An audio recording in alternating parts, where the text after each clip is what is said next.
Good afternoon, folks. It is the afternoon of October the 16th, and we will continue to riff on the theme of how rules constrain the game. The game that can be played iterably over time, successfully and cooperatively.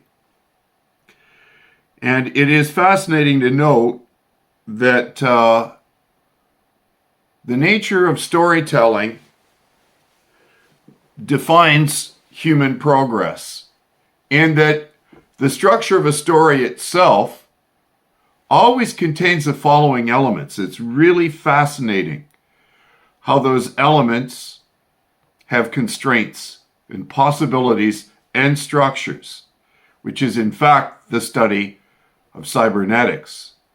But these are the key elements of a story.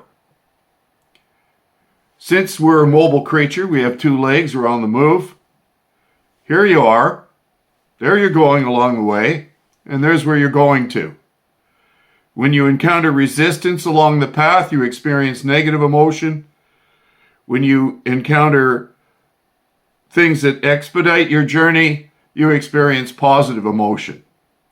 And we are targeting, aiming creatures, which is in fact actually the biblical meaning of the word sin. Every game we play has a target element to it, whether the target just be winning or literally there is a target and we're firing something toward that target. And the biblical meaning of the word sin is to miss the target, to have your journey impeded along the way. And this is where cybernetics comes in. The constraints that allow the game to be played must allow you to readapt along the journey toward your target to hitting the goal. The amazing thing about the postmodern left is that they constantly aim for the wrong goals, never reach their target, but insist that doubling down on their current methods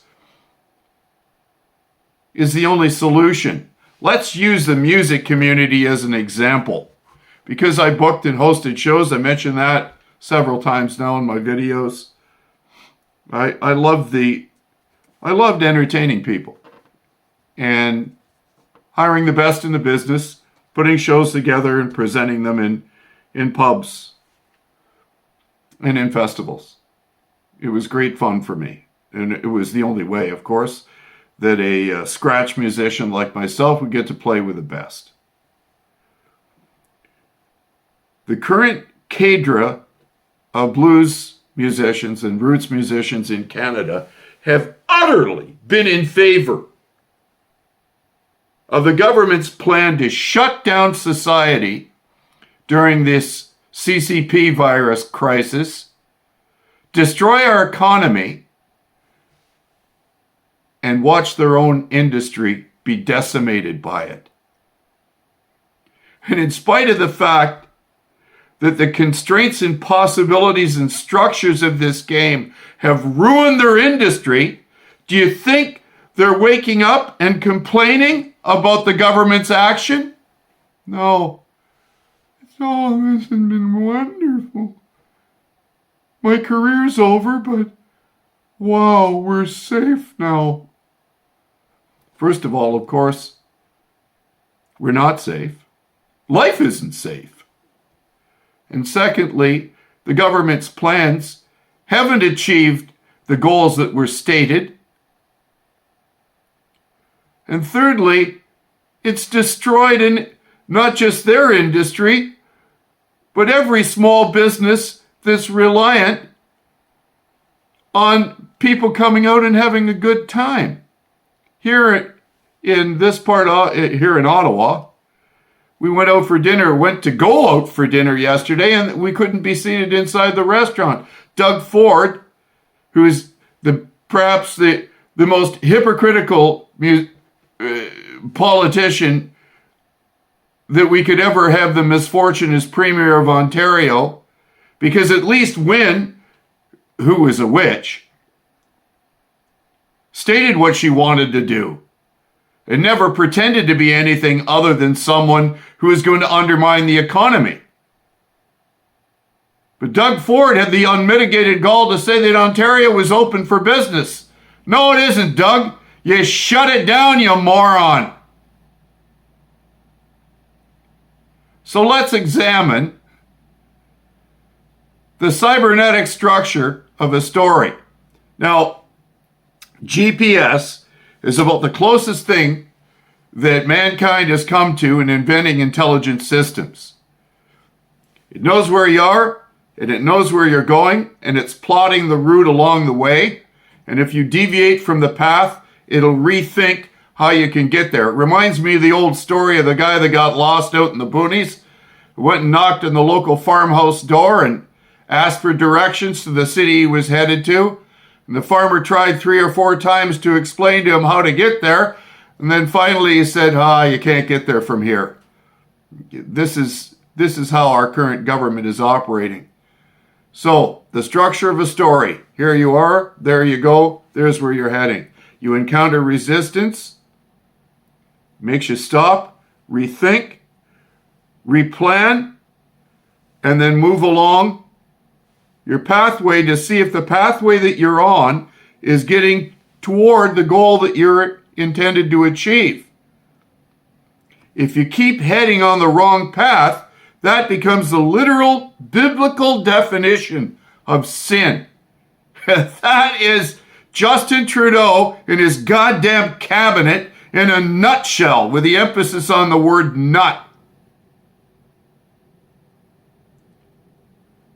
Every story ever told involves that structure. And the hero in the story is the one who encounters resistance on the way and pushes through that resistance to attain usually some very difficult target, like slaying the dragon, the story of St. George. The dragon refers to the chaotic nature of nature itself. It refers to what happened when ordered structure falls apart. Of course, too much order can result in tyranny, but a total loss of order results in chaos. But it's in the situation where you can't achieve your goal and you know you've failed that the opportunity for learning enters the picture. And this is exactly how your GPS system replots your course if you happen to go into Timmy's and pull yourself off the road from where you're headed. It'll replot the course to get you where you're going. Our current government has no method whatsoever of reassessing where they're headed. They just double down on their idiotic efforts, constantly trying to, first of all, the a priori needs that they've assigned as the most important things that their government should achieve aren't in fact the greatest needs that we face as a nation.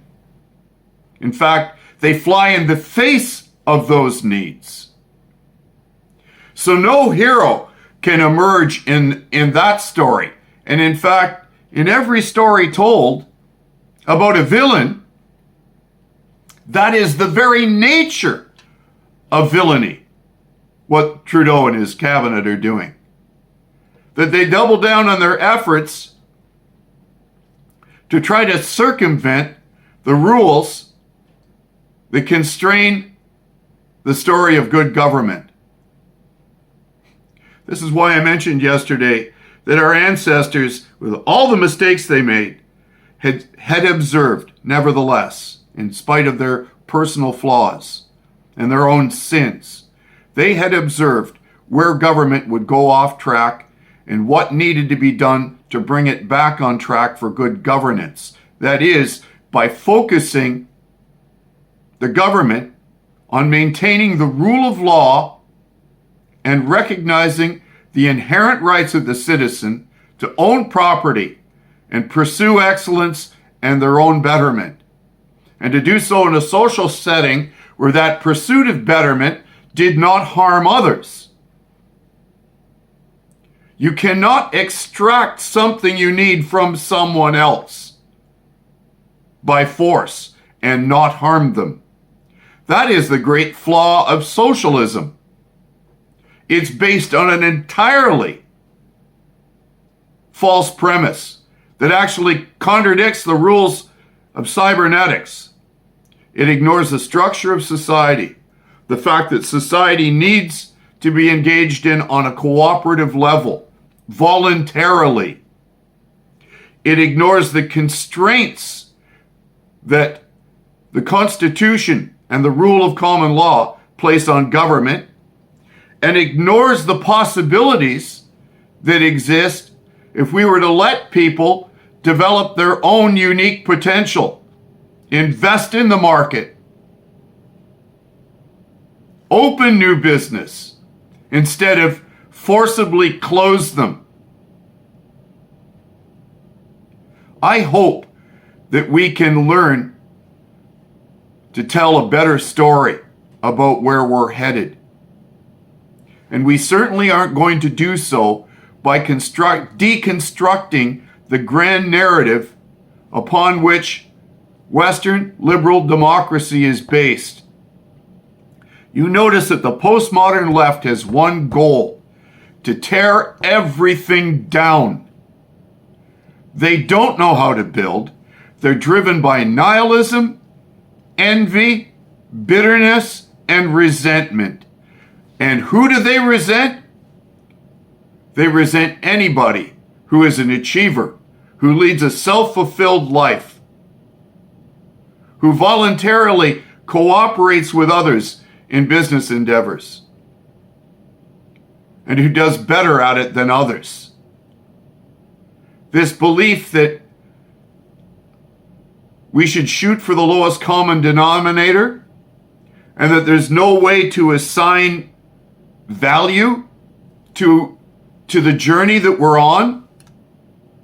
There's no way to determine if the path that we're taking, if the map that we have drawn is in fact the best way to reach the destination we're headed for.